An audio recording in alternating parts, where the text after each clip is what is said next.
is Susan Stitham, and I joined OLLI before I came to Ashland in 2010 in the fall. I joined in August. We drove down the highway from Alaska, and September 19th, and when we got here, we went to our first classes.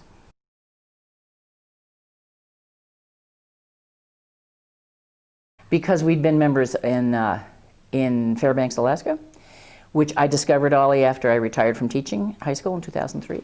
And basically what happened was a friend of mine said, why don't you come to some OLLI classes after I'd retired? And I said, what's OLLI? And she said, oh, there's these classes over here at this old elementary school. So I went in there, and as I've often said, I found all these people I thought were dead. People who'd retired and left.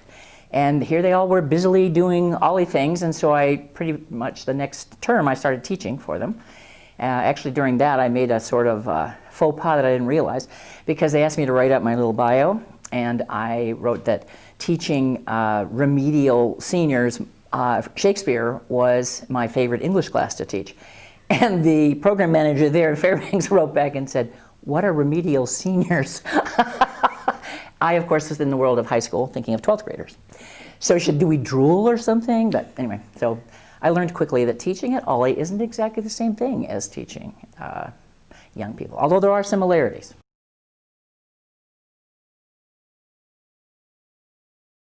I think I was here for a year taking classes, and then well, Sally Klein, Sally Klein, who was the program manager, was, as I'm sure everyone has said, an amazing presence for OLLI and very encouraging and friendly. And I think it was just the second spring, the first spring I was here, she had found out my background to some degree and said, I know you know about Shakespeare, would you like to be on a panel about people talking about Shakespeare for some purpose? And I said, sure.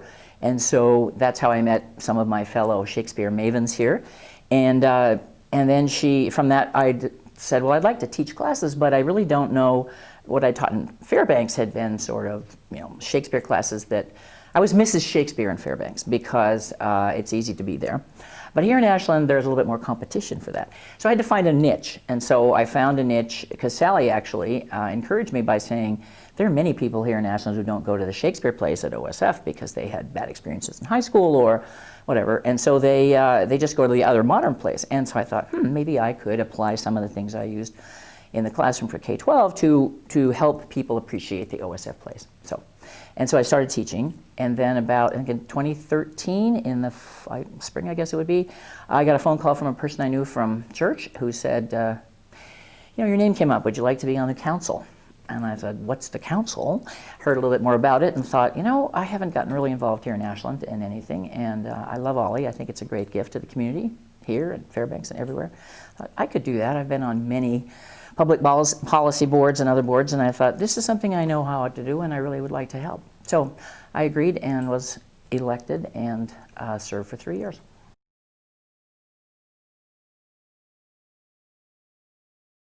In the council, my first year, I missed the first meeting, and so I was told by the president that I was now the secretary.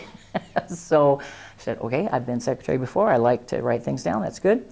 So I was secretary the first year. The second year, I was president-elect or vice president, and the third year, I was president.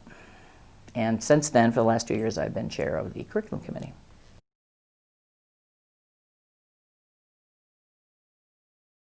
I think that's what's interesting about OLLI in the last 4 or 5 years, is that it has gone through, if you think of OLLI as an organic being, it's had a growth spurt. And I don't just mean a growth spurt in terms of numbers.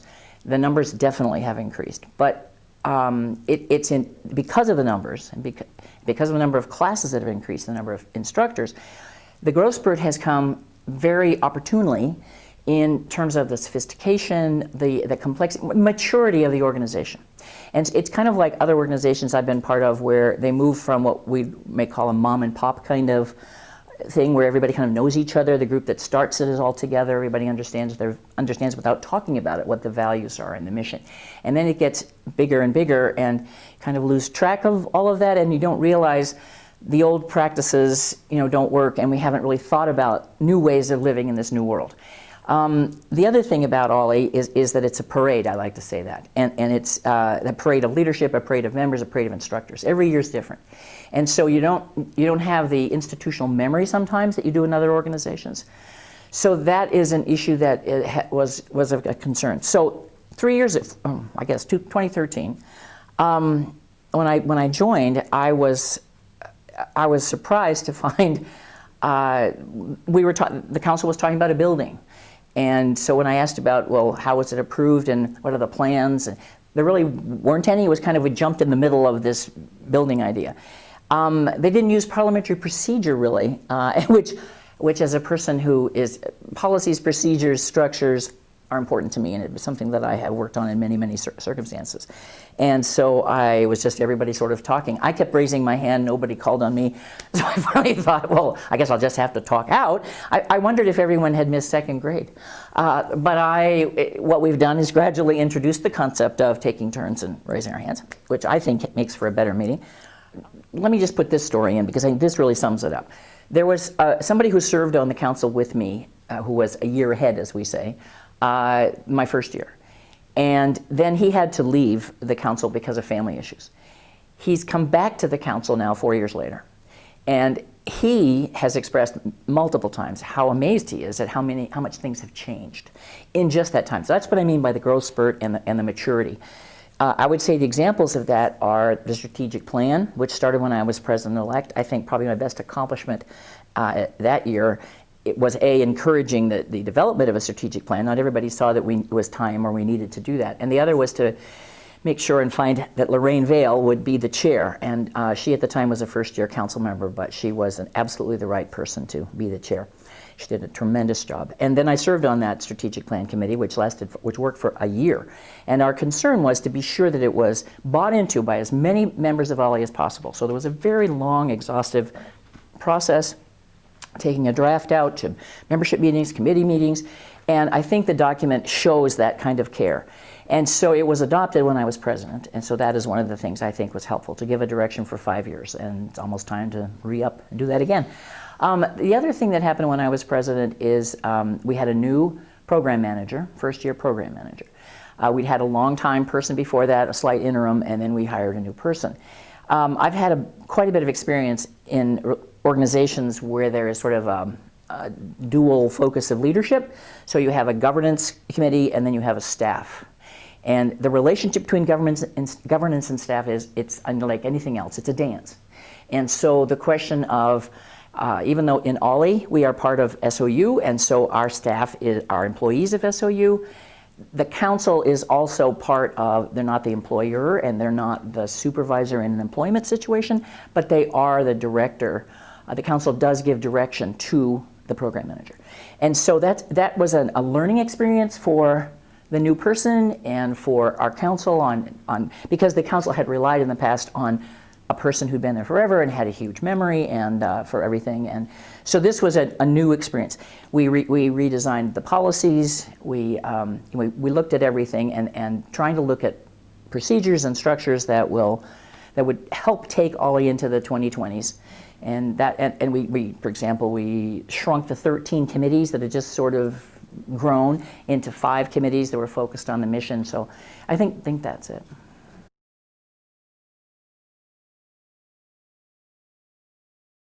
Well, as president, making sure they raise their hands. They would probably all say, "Ugh, yes." But we did learn to do that. As a person who's been a teacher for a really, really long time, I was able to use some of my teacher skills for that. I think, again, working out the good working relationship between a talented person who is the program manager and the council. I think part of it is that transitions are always difficult. And like I said, this growth spurt, there are some folks who were unhappy about the changes that OLLI has gone through. When OLLI started out, some people who were not necessarily fans of the old days like to call it an Ashland club.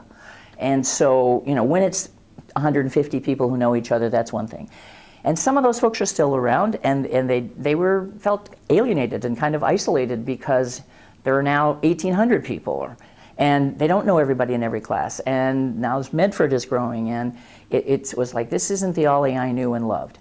More requirements being put on instructors, like we're going to be looking and helping and supporting you, and getting more member feedback, member satisfaction. All of those things, I think, began also when I was president and continue the next couple of years. I want to say, I don't know if you're going to ask me this question, so I'm just going to say it to you. I want to say that one of the strengths of this, OLLI is great across the country. One of our strengths, not only is it we're the best deal, fiscally in the country, but we are member-driven in a really positive way, and we have a very vital, one of the things that happened when I was president-elect is we hired a volunteer coordinator, half-time. That was a big discussion. It was difficult for some people to see why we need to pay somebody to get volunteers, but again, it's part of that maturity, the growth needs, the needs that were necessary by our increasing sophistication. And it's been very successful. We have I think I was just 500 volunteers, which is an extraordinary percentage in a group of our size. That was one thing. The second thing that did happen while I was president was we went to a catalog. So I think another symbol is of the change that I was talking about with this growth spurt is we used to have, OLLI had a sheet of, they weren't mimeographed, they were Xeroxed, but I'm sure they were mimeographed originally, then Xeroxed, stapled together that was mailed to people. These are all the classes. And it certainly wasn't my idea, but the people who brought from CCO, Margaret Pashko and Ann Belanger, brought the idea of let's have a really professional catalog, we can use it for outreach, and our members will really enjoy it. And that was kind of a hard sell with some folks on the council. It was expensive. Do we really need to do it? Is it taking away money from other parts of OLLI? But it's been a terrific investment, and I think it's just more and more things have been done to improve it so that it is a service to the members who can keep it, and refer to it. But I started out with what I think the great thing about OLLI. One of the things about this OLLI is we have been blessed, truly, by the presence of Gene Stallman. Having Gene from SOU be here from the very beginning of OLLI, as I understand it. I'm a newcomer, 2010, but having been here from the beginning as a much younger, obviously, and much more junior member of the SOU administration, but having her stick with OLLI as her brief from the beginning has just been an enormous gift, because not only does she have the institutional memory, which anyone who hung around would have, but Jean is a special person in that she is truly a brilliant administrator, and I don't say that lightly, having worked in public schools. I think many administrators would fall on the floor if they heard me say that an administrator of any kind could be brilliant. But she is a wonderful supervisor, and she cares intensely about the OLLI mission, and she gets the volunteer nature and that tension I was telling you before between governance, the council, and the staff. And she has been completely supportive of that as a relationship, and it's crucial to the health of OLLI.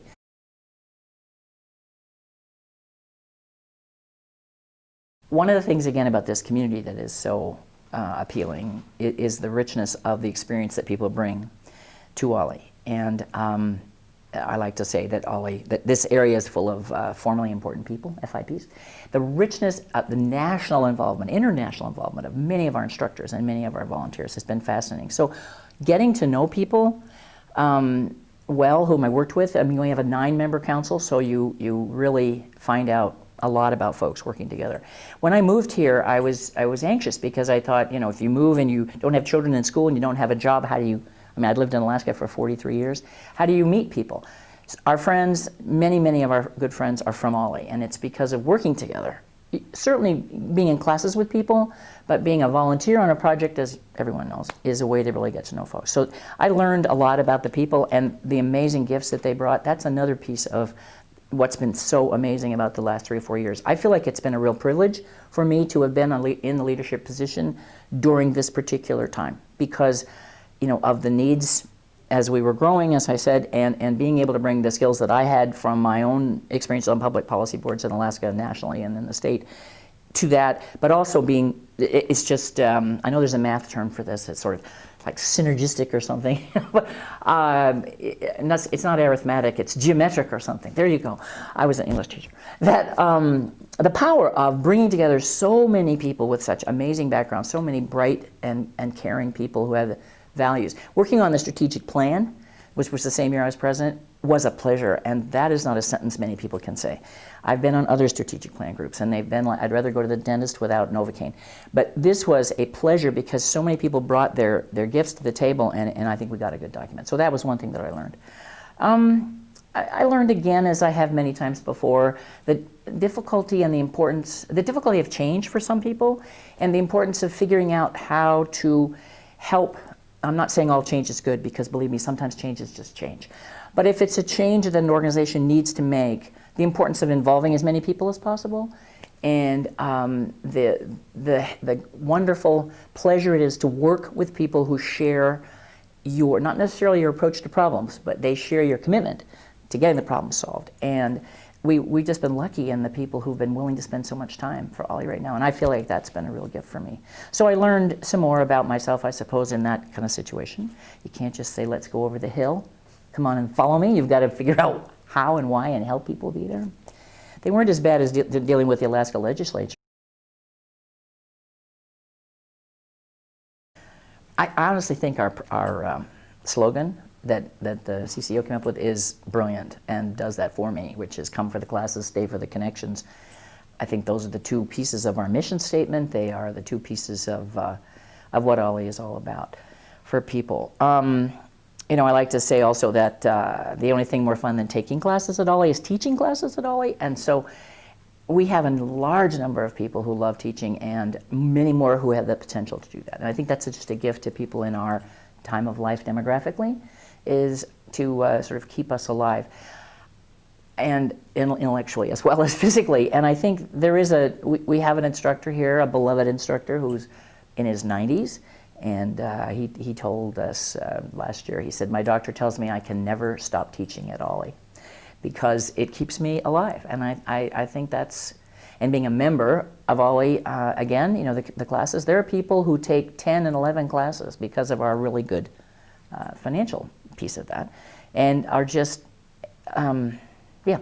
The other thing I would say to people about why joining this OLLI is that, I mean, I mentioned the financial before, and that certainly was a decision made by the OLLI leadership in the past, and it was a really good one. But just, we're constantly seeing new people in this parade, right? Just last week, somebody was talking about taking classes at Berkeley, at the OLLI at Berkeley, and that they paid $150 to join, and then they paid between $100 and $180 per class. Well, right off the bat, you have really restricted your student population. I mean, it's the Bay Area, San Francisco, so I assume that they were full of people, but my word, you know, and I was so pleased with this OLLI, like the one in Fairbanks that I knew, that there's a real effort to try to get scholarships, to try to help people, but the push for diversity, at least socioeconomically, in our group is really important, I think. And the awareness that we want our classes to appeal to as many people as possible. Every once in a while someone says we should have more academic classes, we should get rid of classes like knitting or you know, pressing flowers and books or something. And I completely disagree. I think that, you know, we need to meet our members' needs, meet those needs with a broad array of classes. We're not trying to run a university, we're not trying to give people tenure or PhDs. We're just, or past the requirements to move on. We're just saying, let's keep learning as long as we possibly can. And we are a gift to this community, all of us. It's really been a privilege and a pleasure to be part. And I feel lucky that my time in that leadership coincided with some amazing people and with the needs that OLLI had to move, to grow. And we took that leap. We'll see where it goes in the future.